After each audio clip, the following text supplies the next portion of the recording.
Bueno, como mencionó el doctor, hoy vamos a revisar este tema de actualización en alimentación parenteral. Como todos sabemos, se publicó este año, en agosto del 2016, una nueva recomendación de la rama de NEO sobre alimentación parenteral en prematuros. Bueno, se publicó oficialmente en agosto, pero hace rato que ya andaba circulando el borrador, así que hemos tenido la oportunidad de revisarlo en otra oportunidad. Y la idea de presentar en esta reunión fue un poco revisar cuál es la evidencia que soporta todas estas nuevas recomendaciones. Como mencioné recién, en las últimas décadas sobre todo ha habido importantes cambios en la nutrición del prematuro, dado que se ha visto que la restricción del crecimiento postnatal es muy frecuente, y esto es mayor aún en los niños de menor edad gestacional y que tienen comorbilidades durante su periodo de recién nacido, como displasia, enterocolitis y sepsis. Y el problema principal de esto es que, además de afectar el crecimiento, se ha visto que esto afecta el potencial de desarrollo en los seguimientos a largo plazo. Se sabe que la nutrición precoz, que se le llama la nutrición más agresiva que se hace actualmente, con mayor aporte de proteína, reduce esta restricción de crecimiento postnatal, mejora la curva de crecimiento craneano y de talla, y esto se asocia a un mejor logro del neurodesarrollo en el seguimiento a largo plazo. Así que esto es lo que justifica todos estos cambios que se están realizando actualmente. Como mencioné, esta es una curva que describe el seguimiento a largo plazo, tanto de talla, que es la curva de más abajo.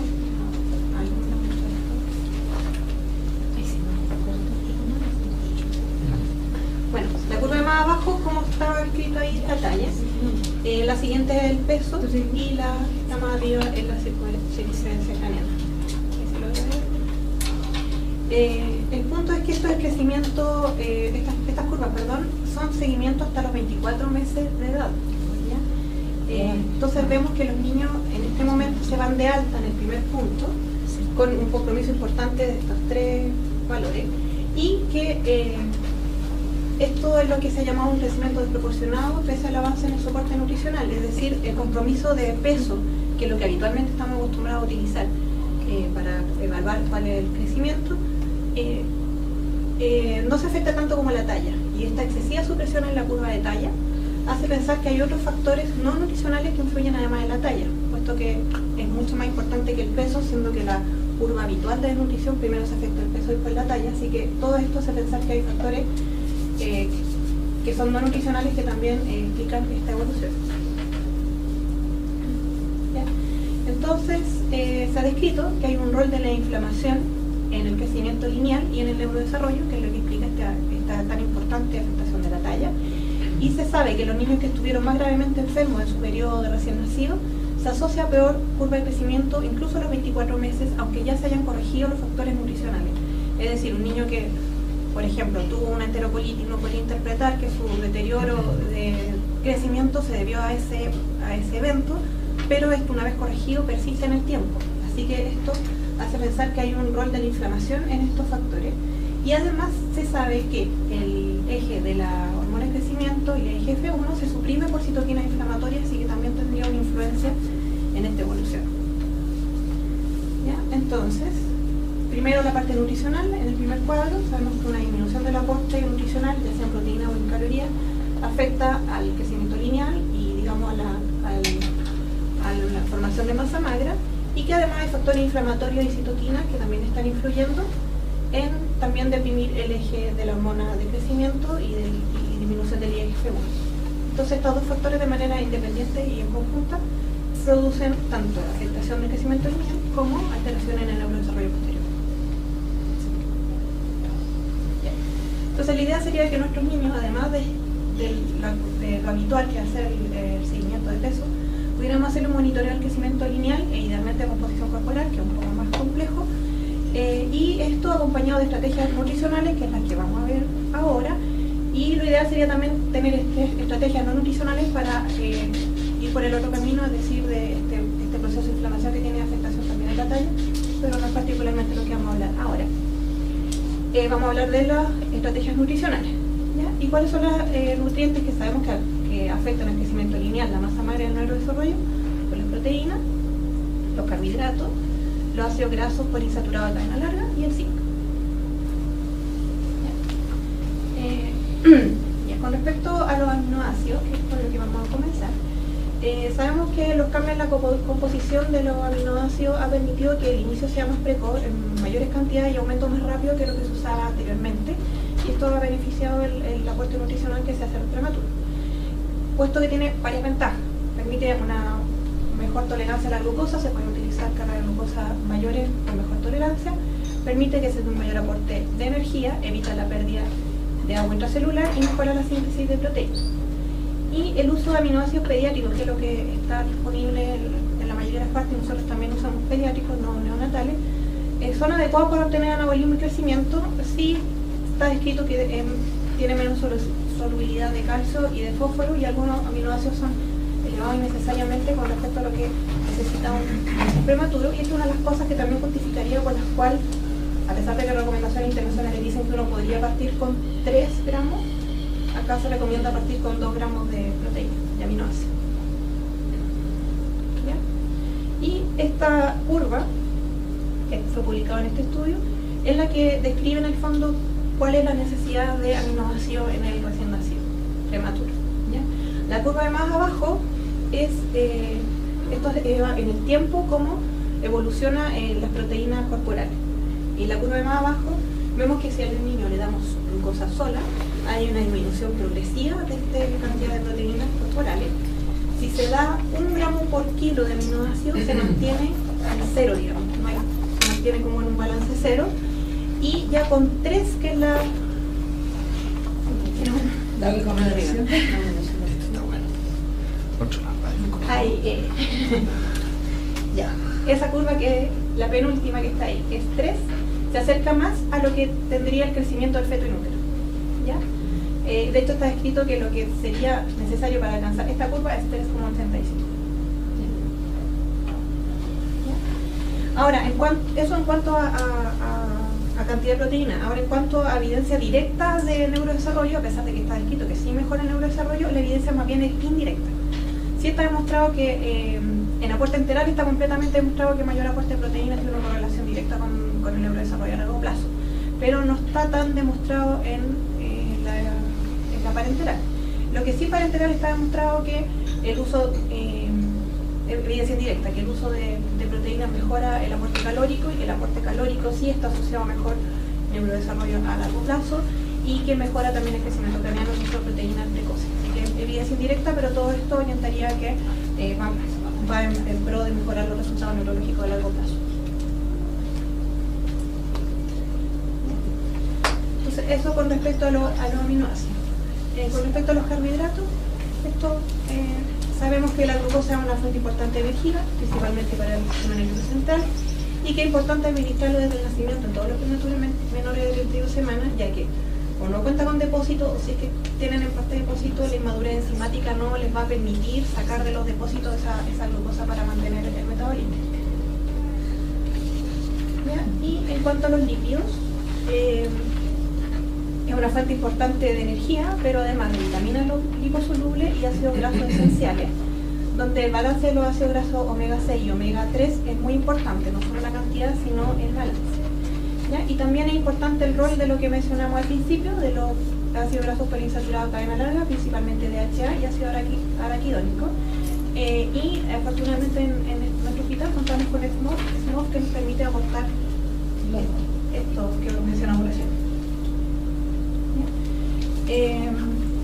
Esto está escrito en la publicación, que este mejor balance entre omega 3 y omega 6, con triglicéridos de cadena larga y mediana, menos filesteroles y más vitamina E, ha permitido que se produzca menos colestasis en nuestros pacientes. Aparentemente menos displasia y retinopatía, aunque la evidencia es débil, pero hacia allá orienta. Y se recomienda un inicio precoz con un aumento rápido. Antes no se inicia en el primer día, ahora se puede partir con 1 o 2 gramos por kilo día, y avanza rápidamente hasta 3,5 gramos por kilo día en el menor de 25. ¿Ya? Entonces, si uno revisa la literatura que hay de evidencia con respecto a las pupas, la verdad es que no tienen solamente, como mencionamos recién, funciones de aportar energía y de nutrientes, sino que además tienen funciones, roles en la estructura celular y en función, en organogénesis, sobre todo de cerebro-retina, y se sabe que además regulan la inflamación y la respuesta inmune. Así que también por el otro lado que vimos de que no era nutricional, sino de rol de inflamación, también tienen un rol súper importante. Y que está descrito que con respecto al rol de infecciones, que cuando hay una disminución del ácido araquidónico hay un aumento de la sepsis tardía, que en enterocolitis no está demostrado de manera directa, hay estudios en ratas pero no está probado en estudios clínicos. En retinopatía hay algunos estudios que hay una tendencia a mejorar con el uso de lípidos con aceite de pescado, como el SMOF que utilizamos nosotros, y hay un estudio que muestra menor necesidad, no mostró menor ROP, pero mostró menor necesidad de tratamiento en el ROP. Y en cuanto al neurodesarrollo, tampoco hay evidencia clara en estudios randomizados clínicos, pero sí se sabe que afecta la regulación de terapia de organogénesis y reparación del sistema nervioso central, así que por ese lado se piensa que tiene un rol importante en el neurodesarrollo. Y lo que sí tiene un poco más de evidencia es la enfermedad pulmonar crónica, que se ha visto que a menor de este hay un aumento de la displasia broncopulmonar. ¿Qué es lo que se ve en este gráfico? Que aquí se ve en las semanas postnatales cómo disminuye en todos los pacientes el DHA, pero esto es mucho más marcado en los niños que cursan con displasia broncopulmonar. Entonces eso es lo que está escrito aquí. En recién nacidos de pretérmino menores de 30 semanas con disminución de DHA se ha visto que hay mayor displasia broncopulmonar que los que no tienen tanta disminución, que podría haber una influencia en disminuir la displasia si las madres son suplementadas, que habría menos displasia con el uso de SMOF versus el intralíquido que el que no tiene aceite de pescado. Y hay un modelo también animal con daño pulmonar de hiperoxia que también se ha visto que disminuye la escuria pulmonar, el aporte de DHA en este modelo. Entonces en esto es donde había más evidencia del rol de las PUFAs. Y como resumen, entonces las PUFAs no tienen solamente un rol nutricional, sino que además de formación de la pared fosfolipídica, de señalización y regulación de presión de proteínas, que son respuestas son importantes en la respuesta inflamatoria y de organogénesis. Ahora, una vez que estamos utilizando los lípidos, ¿cuál es el nivel de triglicéridos que debemos tolerar? Es algo que no hay consenso. Lo que indica la guía que se publicó ahora es tolerar mayores niveles, puesto que a pesar de que Asper recomendaba no superar los 250, esto fue descrito en estudios que se usaron lípidos de soya y no los que estamos utilizando actualmente. Los niveles menos de 400, o sea moderadamente altos, no han mostrado efectos adversos, y los niveles altos de triglicéridos, más que asociarse al aporte de lípidos, se asocia a algún problema del paciente, que tenga una sepsis, bueno, también los prematuros extremos y los con restricción tienen más frecuentemente hipotermia e hipoxia. Es decir, cuando uno encuentra un paciente que tiene un aumento de los triglicéridos aún mayor, pensar que quizás esté cursando con una sepsis o que hay alguna otra cosa además que esté influyendo. Y lo que sí se sabe es que en sepsis uno debería disminuir el aporte a 1 gramo por kilo, porque eso produce menos duración de los hemocultivos positivos. Y esta tabla, que es la que se publicó finalmente, es un poquito distinta que la que andaba circulando en el borrador. Ya es casi igual, pero es un poquito distinta. Quienes se toleraban hasta 400 nomás, decía suspender o bajar a 0,5, y acá toleran hasta 450. Y otro de los temas importantes es el calcio y el fósforo. Se sabe que altos requerimientos son necesarios para la clasificación del recién nacido y que es difícil de alcanzar por el riesgo de precipitación de dar estos aportes tan altos. Que a menor pH y mayor aminoácido aumenta la solubilidad y permitiría un aporte mayor, y que cuando uno da más concentración de calcio se puede agregar menos sulfato, así que es importante mantener un balance. Y con el uso de estos aminoácidos actuales la solubilidad es un poco mejor. Y lo que es importante es lo que ya se está discutiendo hace un tiempo, es que el aporte de calcio y fósforo debe iniciarse desde el momento en que uno inicia los aminoácidos. ¿Ya? Esto es lo que se ha descrito, que sale también en la norma desde hace tiempo, que la relación debería ser en milimoles, de 1 a 1 a 1,3 a 1, ahí salen los miligramos que aporta cada milimole. Pero esto también en la misma guía recomiendan que si en el prematuro, la primera semana de vida, uno requiere dar más fósforo, uno debería disminuir el aporte de calcio para evitar la precipitación y cambiar esa relación de 0,8 a 1 a 0,6 a 1. Entonces, ¿de dónde salen estas recomendaciones? Fue lo que fui a buscar. Esta es la recomendación de Aspen, que es del 2014, y bueno, ahí sale la recomendación de aporte de calcio, pero la evidencia para sugerir esta relación, que acá está anotada en miligramos, por eso dice 1,7 a 1 o 1,3 a 1, que es lo que está expresado en la guía en milimoles, eso es lo que se debería usar, pero la evidencia de esto es débil. Así que esa recomendación de mantener esa proporción para mejorar la solubilidad no tiene tanta evidencia. Y también fui a revisar la guía europea, pero que es más antigua, del año 2005, y también mencionan en el fondo la misma relación, ya 1 a 3, 1 a 7, y no mencionan esta inversión que es la que recomienda la guía chilena actual. ¿Ya? Y si uno va a los detalles de la evidencia de la guía Aspen, salen todos los estudios con distintas proporciones, 1 a 3, 1 a 1, y en este se hizo, está en miligramos, así que milimol es lo que se recomendó en la guía actual, 0,8.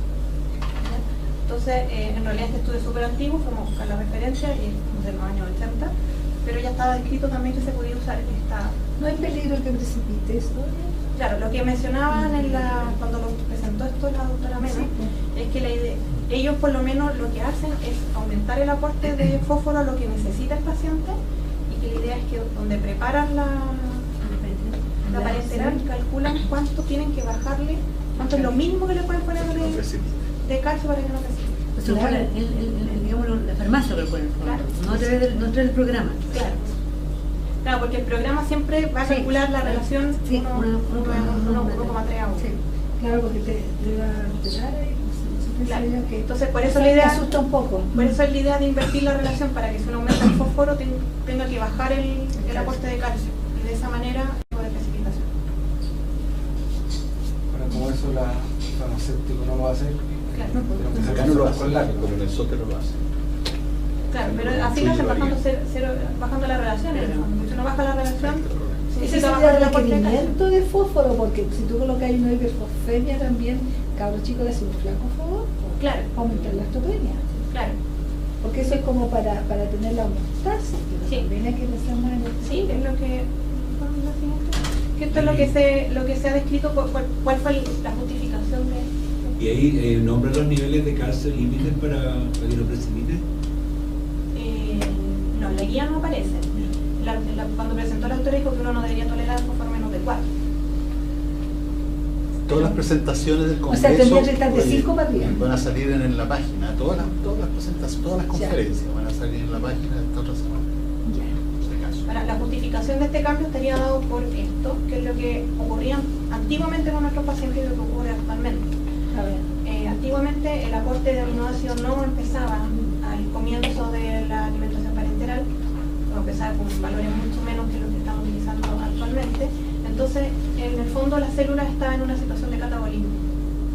Y Claro. se liberaba entonces el fósforo y el potasio, y es por eso que antes era mucho más frecuente que ahora encontrar los niños con hipercalemia, que ahora es mucho menos frecuente de encontrar.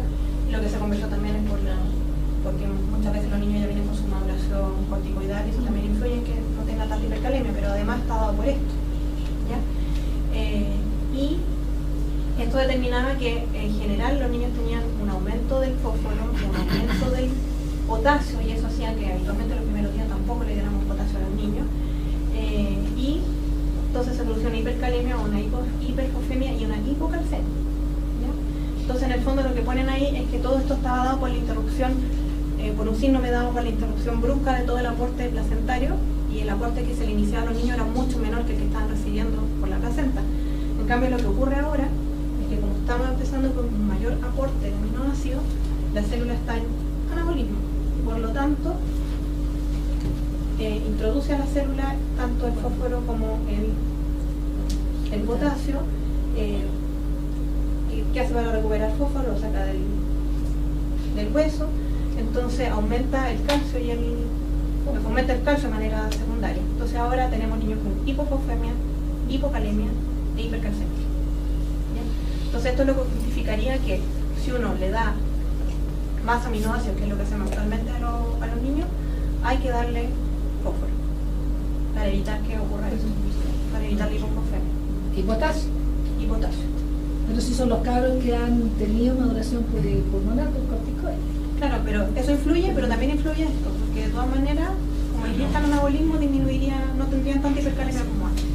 Pero igual tú no puedes tener el electrolito en la mano como para ir tabulando, ¿verdad? Tú tienes, uno va a pedir electrolitos. Claro, si lo que mencionan eso es también importante, El porque seguimiento, ¿no? uno como que no le tomaba tanta importancia al fósforo y quizás no lo controlaba, como ahora en verdad sí se justifica que uno tiene que estarlo controlando junto con los demás elementos. Pero te sale el fósforo bajo. Sí, no Como sé. los prematuros de esta ciclista ya está saliendo y te dio fósforo bajo. Sí, lo hemos tenido. Sí. Ahí está. Entonces, eso se encontró en esto, que se hizo un estudio que vio cuáles eran las curvas de calcemia y de fosfemia en niños con distintos aportes de aminoácidos.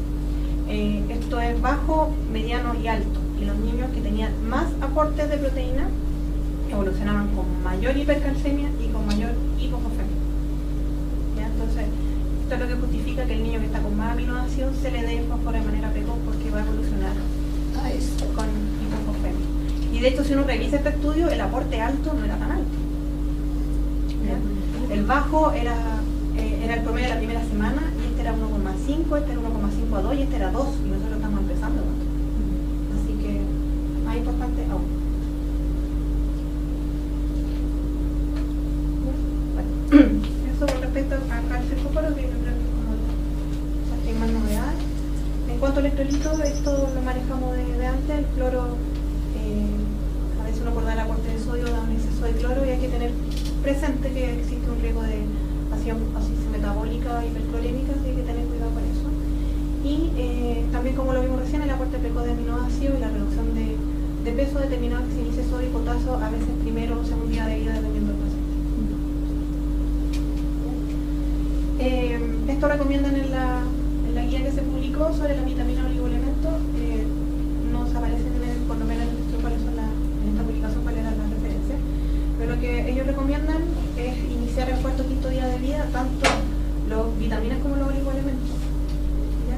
Y suspender cuando el aporte enteral es de 80 a 100 cc por kilo, y ahí están las recomendaciones de aporte, ¿ya? Y el monitoreo básico, bueno, glucosa y electrolitos, dice 1 o 2 veces al día, unas 3 a 5 días, bueno. ¿Están caracterizados? Sí, me imagino, porque en realidad es como bastante estarle tomando 1 o 2 veces al día. Y si uno considera que para tomar el electrolito hay que tomarle el tubo verde, cuánto sangre estamos sacando a los niños, le tomamos 2 veces al día, 5 días.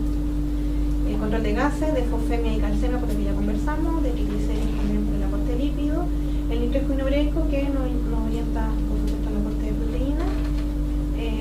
Y no es útil los primeros días controlar proteína y albúmina porque eso se evalúa más a largo plazo los cambios. En una vida media mucho más larga.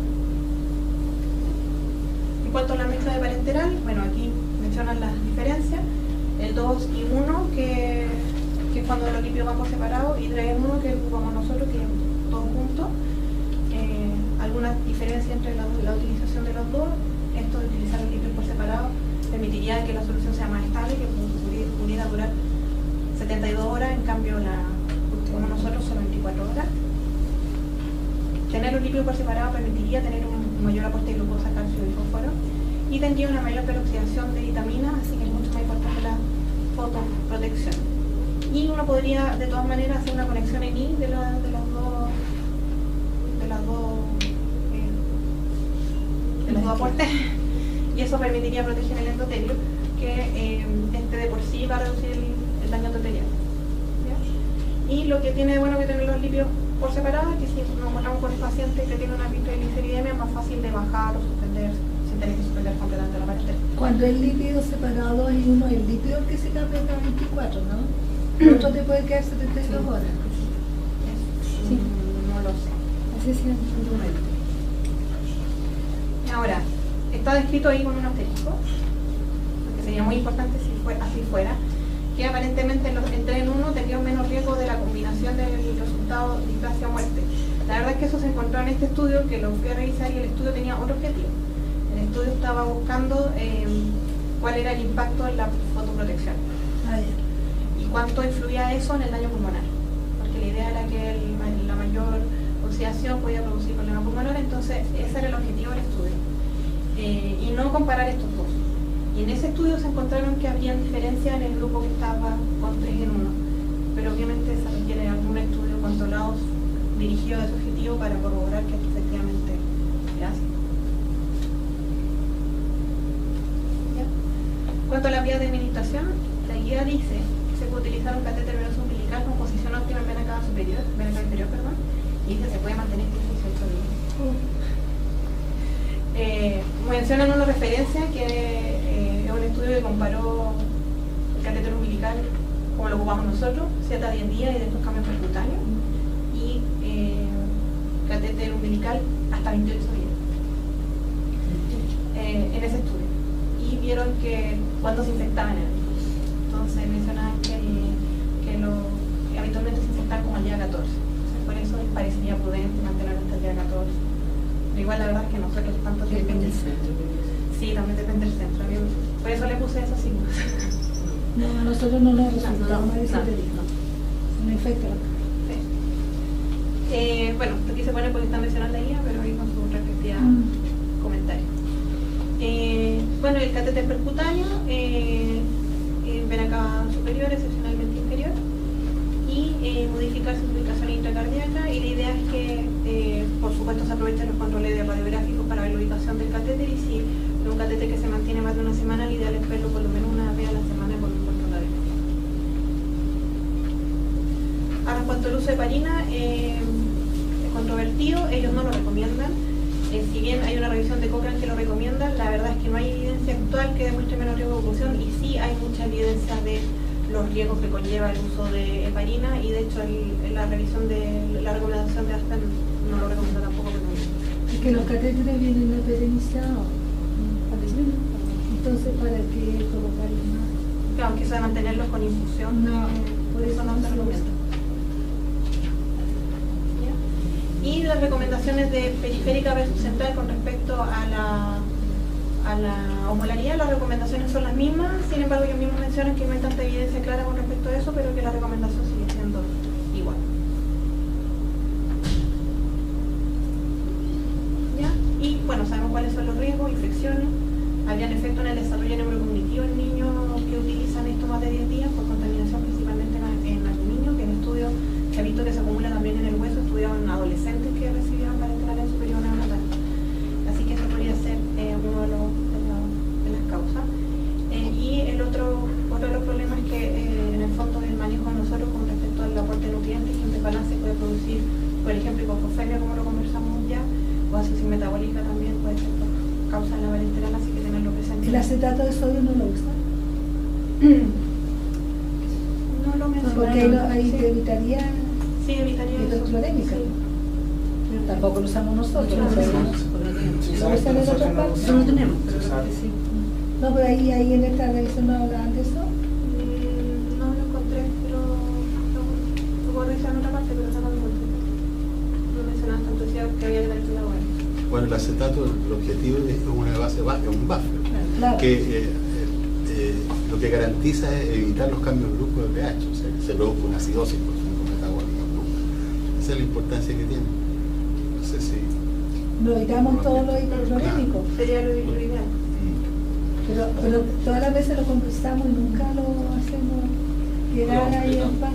Pero no se lo tienen, podemos solicitar, nunca. Nunca lo completamos, pero Así, en Pero está en las disponible. Condes, por ejemplo, se usa acetato en las parenterales, y obviamente es óptimo porque cuando no es infrecuente que uno controla gases en los prematuros para la parte metabólica, y aparece una acidosis metabólica que muchas veces nos tentamos corregir con bicarbonato. Y ese bicarbonato se pasa diluido al 2/3, lo cual significa 1,5 o 2 cc, no es menor, cada 8 horas, digamos, no es menor en la cantidad de aporte adicional. Entonces, obviamente es óptimo incluir el acetato en la parenteral para no tener que agregar volumen extra en la por una vía periférica. Por fin. Deberíamos hablarlo de Sería en exacto. esto. Para que ya lo concretemos. Y todas las veces lo nombramos, nunca lo concretamos. Hace 20 años que estamos con el tema. Siempre hablamos lo mismo y nos quedamos en eso, pero la ley lo va a hacer.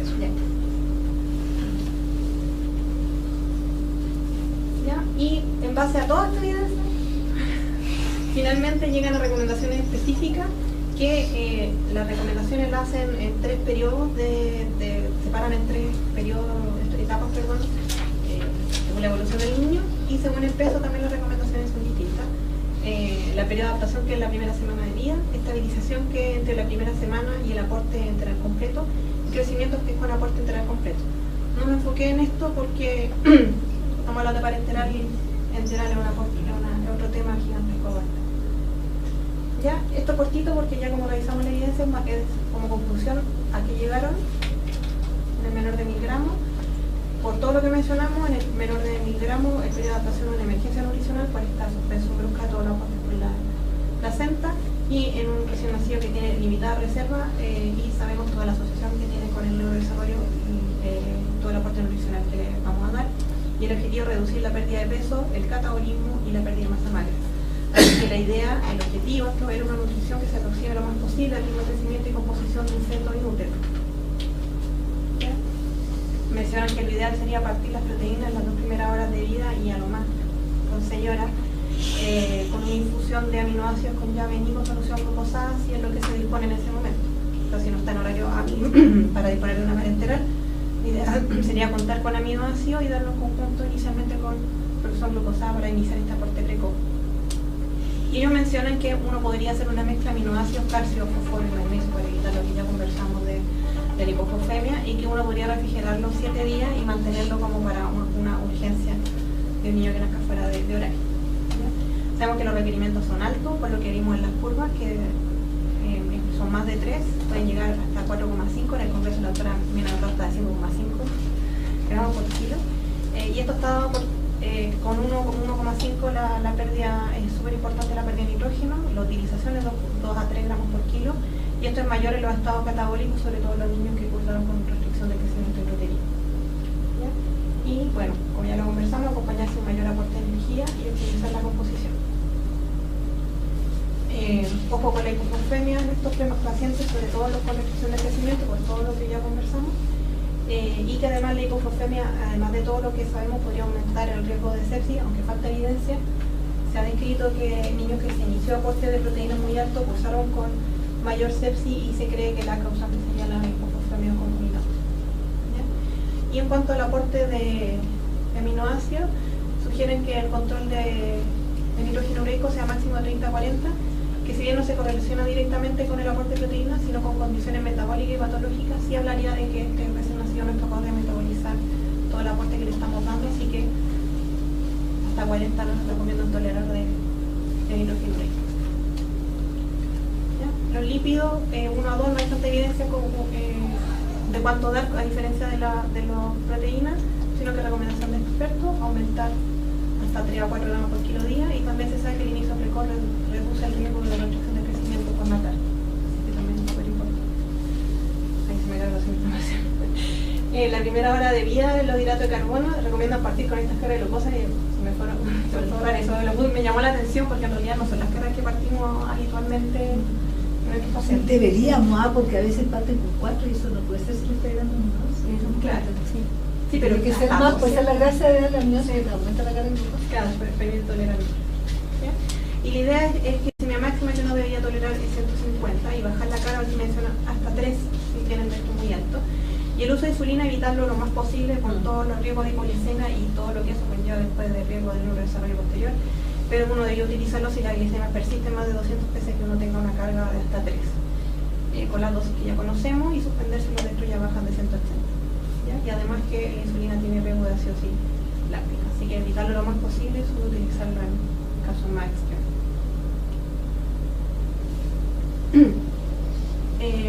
Bueno, el gasto metabólico en reposo de 50-60 y recién un aporte de 80-100 calorías por kilo permite un crecimiento, así que eso es lo que uno debería tratar de alcanzar. Y a fin de la primera semana aportar por lo menos 20-25 calorías no proteicas por gramo de aminoácidos. Es el famoso P%. ¿Y cuáles son los objetivos de esta nutrición en la primera semana? A los 7 días alcanzar el aporte de proteínas que vimos que era 75 gramos por kilo. Observar la pérdida de peso habitual de los recién nacidos los 3 a 4 primeros días. Y esto también ha cambiado, que la recuperación del peso de nacimiento, que habitualmente se toleraba que se demorara mucho más los prematuros, Ahora se habla que debería ser 9 días o tolerar hasta 12, que eso sí ha cambiado, que antes se demoraba mucho más. Y la idea es iniciar el aporte enteral lo antes posible, primero o tercer día, a retrasar si el niño con una restricción de crecimiento intrauterino, PCD, o que tenía una alteración de Doppler en el periodo prenatal, y por supuesto ayudarle a obtener lactancia materna. Como dije, no vamos a hablar ahora de aporte enteral porque es otro tema. ¿Ya? Y una vez que ya se realizó este periodo de más urgencia, el periodo de estabilización, que después de la primera semana, el objetivo es una precoz recuperación del peso de nacimiento, una velocidad de crecimiento similar a la intrauterina, que es lo que ya conocemos. Es difícil alcanzar durante la esterilización, y por lo menos el objetivo es recuperar el peso de nacimiento, como ya lo mencionamos, de manera más precoz.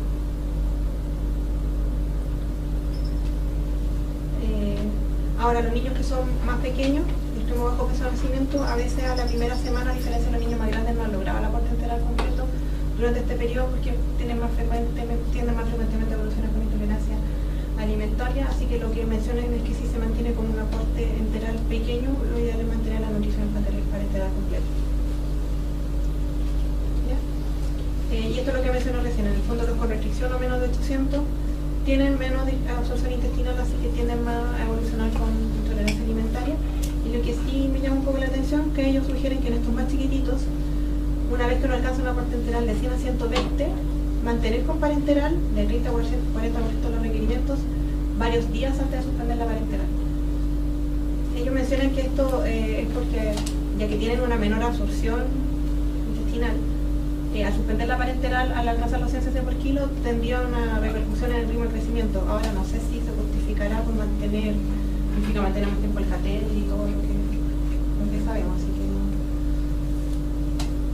no sé. Ahora sí, los que pesan más de 800 y además para la gestacional, una vez que alcancen el 100 cc por kilo, suspenden la parenteral. Esto sí que es más cortito, entre 1000 y 1500. El periodo de adaptación, si es muy chiquitito o PET, similar al menor de 1000, y el mayor de 1200 si es adecuado. La idea es que una vez que uno alcanza los 90 a 100 cc por kilo de enteral, suspender la parenteral, así que esto es más rápido, alcanzando un aporte recomendado de proteína de general 3,5, que ya vimos que en el mismo anterior requería mucho más, y el aporte enteral se retrasaría en los niños que tienen restricción de crecimiento, Doppler alterado o antecedente de asfixia. Y en la estabilización pueden estar estos niños ya a los 7 días con aporte enteral, parenteral o quizá enteral y flebo, porque ya se suspendía. Algunos pueden estar con aporte enteral completo, ya que en estos niños, si no tienen morbilidad asociada o no tienen restricción del crecimiento, uno podría ir avanzando más rápido en el aporte enteral. Y estos niños menos frecuentes que tengan intolerancia alimentaria, pero podría ocurrir en los niños más pequeños, de menos de 1200 con restricción del crecimiento, pero es mucho menos frecuente que los menores de 1000. ¿Ya? Y entre 1500 y 2000. La verdad es que en esta guía no recomiendan el inicio de parenteral en los mayores de 1500. Bueno, mencionan que si este niño desde el inicio, si no alcanza a los 5 días un aporte de 40 a 50 cc enteral, en ese caso, y si se agrega una patología que impide aumentar el aporte enteral, indicar el parenteral el mínimo necesario, pero como de regla al mayor de 1500 no. ¿Ya? Porque hay que considerar el balance entre una ligera mejor nutrición con las potenciales complicaciones, así que de inicio no tenía indicaciones, además que en estos niños se podría avanzar mucho más rápido, partir el aporte enteral entre 20 y 30 y se puede ir aumentando de 30 cc por kilo, así que en teoría en menos de una semana tendríamos un aporte enteral completo si un niño que no cursa con ninguna comorbilidad. Y el periodo de estabilización en estos niños es un periodo muy corto o incluso inaparente. Si ha presentado alguna comorbilidad o tiene algún riesgo de enterocolitis, puede que haya requerido parenteral y un aporte más lento, pero en la mayoría de los casos no. Y con sobre 80 cc por kilo de aporte enteral uno podría suspender la parenteral. Buena. Una revisión lenta.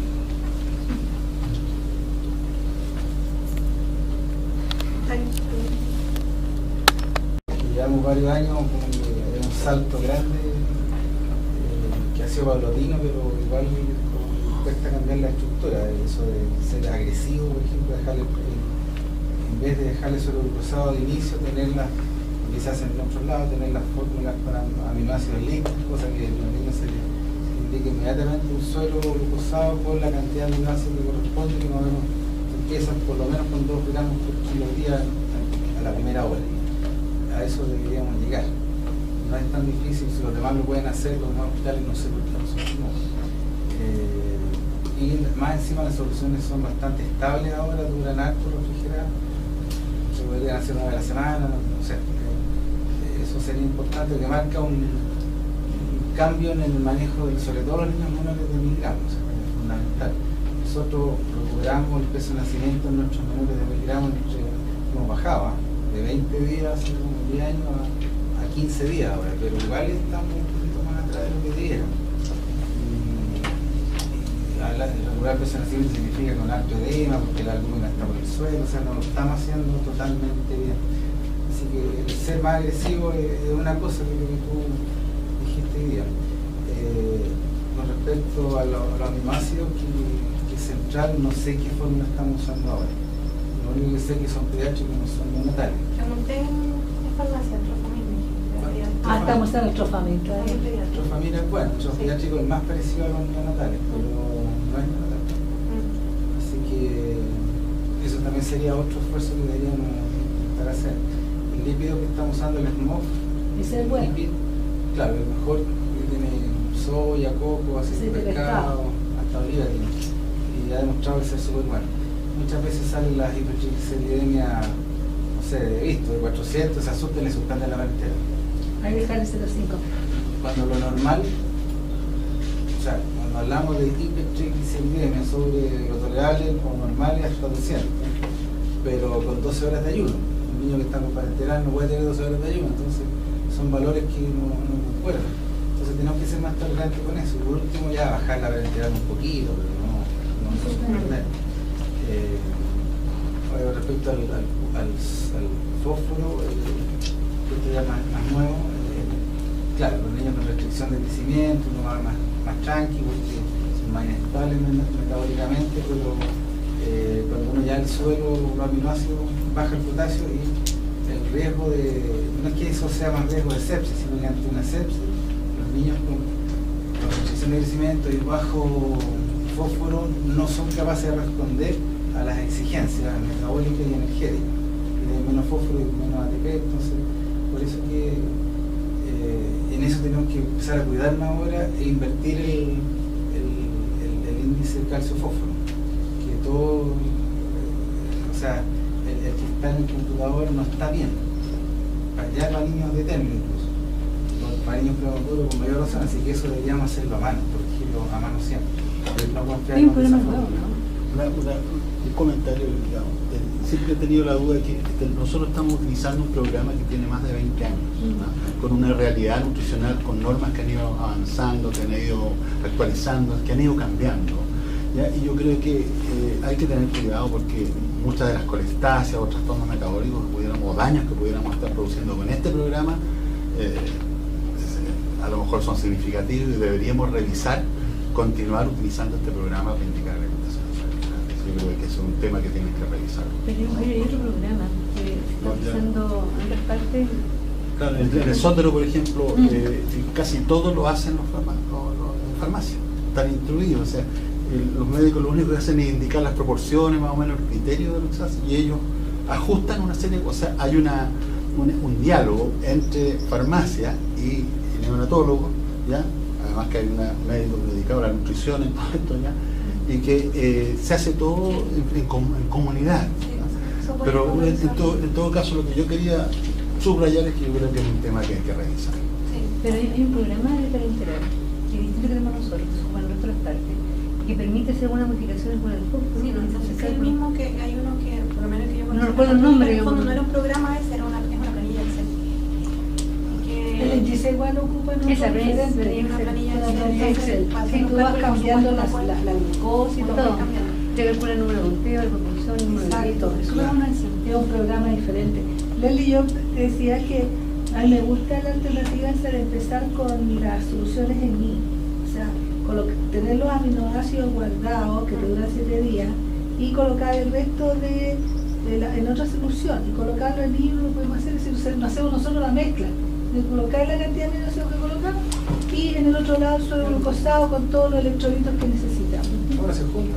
Sí, pues se juntan. No, pero por eso te digo, pero entonces pues no tenés que hacer una bolsa, sino que los colocas aparte nomás. No, se pueden juntar. No, más fácil tener aminoácidos aparte, pues si te colocáis la cantidad de aminoácidos que necesitáis, colocáis el suero en I y se juntan. O sea, si quisiéramos titular la glucosa aparte, claro, ahí sí. No, por eso te digo, porque sería como más Y fácil. menos manipulación. Menos manipulación, pues si no tendríamos que estar mezclando nosotros. ¿Qué cosa? Aminoácido aquí, suero con los electrolitos acá y en I. La prueba de que hemos mejorado la parenteral es que el ángel está vivo. Con las parenterales de hace 20 años. ¿Verdad? Está vivo, pero a medio morir saltando. Sí, Gracias. Sí, está vivo, pero más o menos. ¿Está vivo o no hay? Está con una colestasia, más o menos. Bueno, el acetato también Es importante. nosotros usamos bicarbonato acá, pero acetato. Pero Ese vamos no a es hablar del buffer. acetato. El bicarbonato no es buffer. El acetato es un tampón, ese sí que es Estoy de buffer. acuerdo. Parece que el acetato no es muy barato. No, si no es caro. Si no es Súper cementerio, barato. Hay en el hospital. pero no había Ahí, en el hospital, ahí en el pero no hospital. es caro, es más barato que muchas cosas, si es barato. Si es cosa de Hay que pedirlo. pedirlo. Deberíamos usarlo. Sí. Ahora, doctor, esto de invertir la relación del calcio y fósforo, ellos lo mencionan como cuando están en hipofosfemia la primera semana de día, Claro. los menores, pero no es como para Primera todos. semana, ¿no? Primera semana, perdón, no es como para todos. De hecho, para todos recomiendan la misma relación como ocupamos nosotros. Unos de 13 a 1 es la Sí, que se y usa. que lo con hipofosfemia, como Y uno tiene que después lo aumentarle el cambiamos. fósforo, ahí tiene Claro. que El otro es también agresivo con potasio, o sea, con sodio, potasio y fósforo en primera 48 horas. O sea, Tú no colocáis por caso, hasta el periférico no. tercer día. Periférico, pero deberíamos hacerlo. Sí, Pasa pues, que- sin potasio, como 3 días los Hace un poquito de 700 gramos, dejar una vida periférica, un pedazo de. Doctor Miranda. Y lo que yo quería comentar es que, o sea, yo creo que siempre uno agradece las guías y las recomendaciones porque obviamente son hechas por expertos y claramente orientan al manejo de los pacientes, pero en el fondo nos quieren dar como, por así decirlo, una receta de cocina. ¿Ah? Pero lamentablemente los pacientes son todos distintos. Entonces, no es lo mismo un niño de 24 semanas, 500 gramos, que un cardiópata de 1500 o un nefrópata de 2100. Entonces, lo que yo creo es que estos son guías y recomendaciones y no hay que seguirlas al pie de la letra, sino que Pero para tratar sacar los exámenes. de aplicar esto a la realidad de cada paciente, porque en el fondo una de las cosas que más hicieron hincapié, por ejemplo, es que efectivamente no estamos hablando de este tema del calcio y el fósforo y no todos medimos calcio y fósforo de rutina, ni nos fijamos en el fósforo. Entonces tenemos que partir por chequear calcio y fósforo, por ejemplo, y ahí ir a interpretar en el fondo cuál es la necesidad de ese paciente de calcio y fósforo. Y otro concepto que se me dio a la mente cuando ahí mencionaron los niños, por ejemplo, los mayores de 1500 a entre 1500 y 2000, estos que no necesitan parenteral, yo creo que hay un concepto un poco más macro y es que un niño si tiene 1501 gramos no requeriría parenteral y si tiene 1499 sí. Entonces esas divisiones El que el otro no entra en el problema. claro, bueno, esas divisiones a veces tan arbitrarias porque tenemos que poner un punto de corte, yo creo que no son tan así porque claramente el paciente lo que tenemos que tratar de simular, por así decirlo, así como con la incubadora que tratamos de dar humedad y calor al niño, tratando de simular un medio intrauterino, con la parenteral teóricamente tenemos que tratar de simular los aportes del cordón umbilical y a través del cordón umbilical va sodio, potasio, aminoácidos, hidrato de carbono. Entonces, ¿por qué al de 1501 le vamos a poner solamente un suero glucosado al 10%? Entonces, yo estoy de acuerdo que hay un tema obviamente de riesgo de infecciones por los catéteres y todo, pero la otra vez pasó que había un niño de término, 4 kilos, asfixiado en hipotermia, y el niño, como lo creemos grande, entre comillas, ¿cierto? Estuvo con un suero glucosado 4 o 5 días, Feo. porque era muy grande.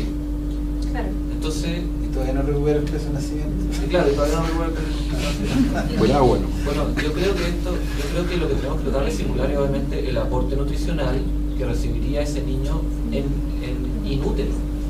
Entonces, esto de que no solamente no requiere ni potasio, ni cloro, ni solamente una solución glucosada con aminoácidos y entregarlo 5 o 7 días así nomás, Claro. son cosas absolutamente arbitrarias. Y como dijo la Leslie, todo esto tiene evidencia a veces bastante pobre. Claro. Y más encima, perdón, lo último para terminar, se mencionó en el Congreso varias formas de hacer la medición. ¿Cuánto nos estamos fijando en la talla del niño, en la circunferencia craneana, en el peso? A veces nos fijamos solamente en el peso, pero ¿cómo está la talla? ¿Cómo está la circunferencia craneana? Y el índice que habló la María José delante, el talón rodilla, en el fondo. Entonces, realmente yo creo que tenemos que ir mucho más allá en la nutrición y nos falta mucho por chequear. A pesar de que mi sensación igual es que, como lo estamos haciendo ahora, por ejemplo, la cantidad de veces que vemos fosfatasa alcalina mayor de 1000 es extremadamente rara, afortunadamente. Pero la desnutrición yo creo que es un tema relevante y eso hay que tratar de dedicarle tiempo. ¿Sabes dónde se ve eso? En los cabros chicos que están con la alergia a proteína de leche de vaca, en que nos perpetuamos con los cabros, después se preguntan los exámenes, que están horrorosos, tú no puedes creer una fosfatasa alta, tienes que estarle colocando un potasio, un fato monopotasio, como ayudarle un poco. A lo mejor de repente también nos pasamos un poco nosotros, y lo tenemos que hacer a lo mejor en otra prueba. Precisamente por lo que dice el traductor es que yo pensé en revisar el tema, porque claro, uno lee la norma, muchas cosas son recomendación de expertos y quise revisar precisamente que él tenía evidencia. Y claro, hay algunas cosas que tienen clara evidencia, como el aporte de proteína, el mayor aminoácido, el aporte de fósforo, hay varias cosas que sí tienen estudios y otras que no tienen tanto, además que esta guía está enfocada en el menor de 1500, por supuesto no está enfocada en el niño más grande que tiene alguna otra comorbilidad como el Claro. asfixia. Es otro paciente. Y claro, mencionan que no tendría indicaciones mayor de 1500, hablando de 1500 que no hace ningún otro problema, que se empieza a alimentar el segundo día con 30 cc por kilo y en 4 días más está con 100 cc por kilo. Y por eso lo mencionan como un niño que no tiene ninguna comorbilidad. Pero lo otro, lo que determina mucho el manejo nutricional, como la primera variable, el tema vía venosa, que uso catéter, disponibilidad de catéter. Como no siempre es tan fácil colocar catéter o hay complicaciones, lo que se ve en otras partes del catéter umbilical cada vez ha ganado más terreno. Ahora con todo esto del monitoreo cuantitativo de recuentos bacterianos, yo creo que el cultivo está a las pocas horas, es más fácil manejar esa situación. Por lo tanto, deberíamos atrevernos más a sacarle más provecho, porque la mayoría de los catéteres lo necesitamos en realidad menos de 10 días. Pero recuerda, Rodri, que cuando estuvimos los catéteres, No, teníamos más días, teníamos 10 días de catéter y nosotros nos relajamos y tuvimos muchos accidentes. Una la infección, la extravasación, entonces por eso nosotros, y fíjate, o sea, en realidad no es como una casuística que tengamos, pero tabulada, pero pasábamos los 7 días y el caso no infecta. Así que nosotros es altamente peligroso eso. A no ser que estuviéramos monitorizando rápidamente, con algo de examen y cosas las así, pero secreciones endotraqueales que sabemos que nunca son estériles. Nos preocupamos de eso y lo tratamos, yo creo que con los catéteres es lo mismo. podría ser monitorizándolo mucho más seguido, estar así como pendiente, pero dejarlo así como una norma que puede estar 10 días, no. Porque Claro, nosotros no dejarlo- tenemos esa seguridad. El catéter umbilical que al tercer día hay que sacarlo y ya el cabro se infectó, como te digo, o sea, que es menos. Hay otros también que he visto, catéteres umbilicales que duran 15 días sin problema.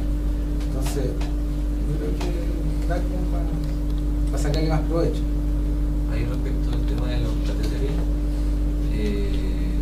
ahí, bueno, cada centro localmente dispone, o sea, tiene una estrategia. Como lo comentábamos, por ejemplo, en Las Condes, siempre tenían esta estrategia que nace el prematuro y se instala el percutáneo prácticamente de forma inmediata después de manejar la hialina si es que el niño lo requiere. Acá en realidad el percutáneo se pone segundo, tercero, cuarto día, entonces a veces nos estamos retrasando mucho con el percutáneo y eso es una debilidad, yo diría, de nuestro centro. Nos piden frecuentemente las matronas que pongamos catéteres umbilicales, sobre todo los más pequeñitos.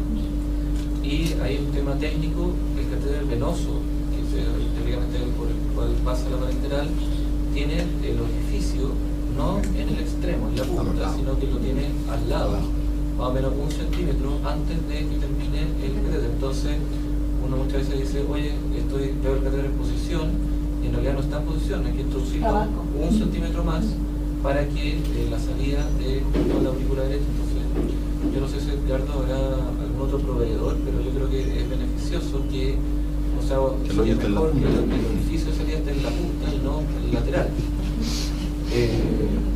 Así que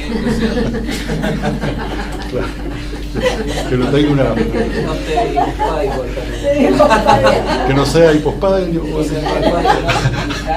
es delicado tema, el orificio lateral. El catéter umbilical arterial es el que tiene el orificio por eso. en la punta. O sea, lo otro sería comprar solamente catéteres arteriales. Eso es lo único, pero el venoso como tal es así es el diseño. Y umbilical doble lumen. Hay que ser ideal.